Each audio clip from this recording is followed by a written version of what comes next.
Okay, let's start. Today, I'm going to talk about the art of generative AI, and I'm extremely honored to give a talk to everybody here, and thankful to our dean, Sandy Wayne. So rather than explaining anything about it, let's actually see the videos.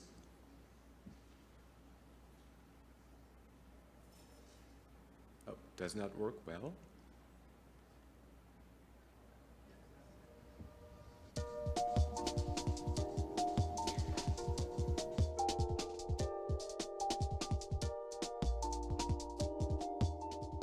The pictures of the celebrities and learned by machine learning models. So I'm going to explain about this nature of generative model a little bit in next slide. So what generative model is doing is given a finite collection of data, we learn the space, like algebraic space or the distributional space where all these data can dwell on.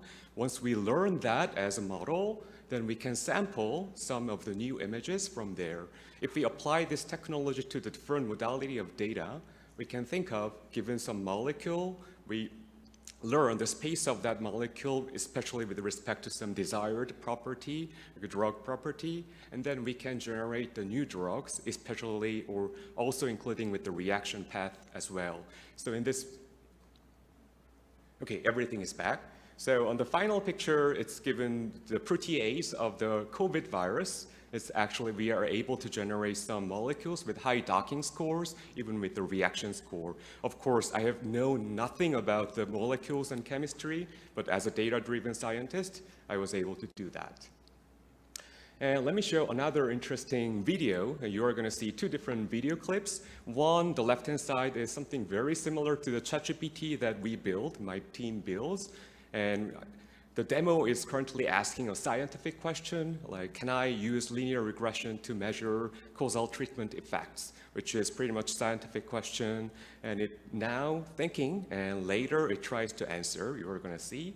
And the right-hand side, it's a coding environment, Visual Studio, that everybody uses. And given some of the textual description, it automatically generates the codes. So in the left-hand side, it answers, explain what's the linear regression, causal treatment effect, and can I use it? Different from the ChatGPT, it actually have a lot of references. Each information, where does it come from? And this type of work can be even generalized into music. So some sort of work in progress. So given like 7, 8 different motifs from the Bach's music, can I generate the rest of the music?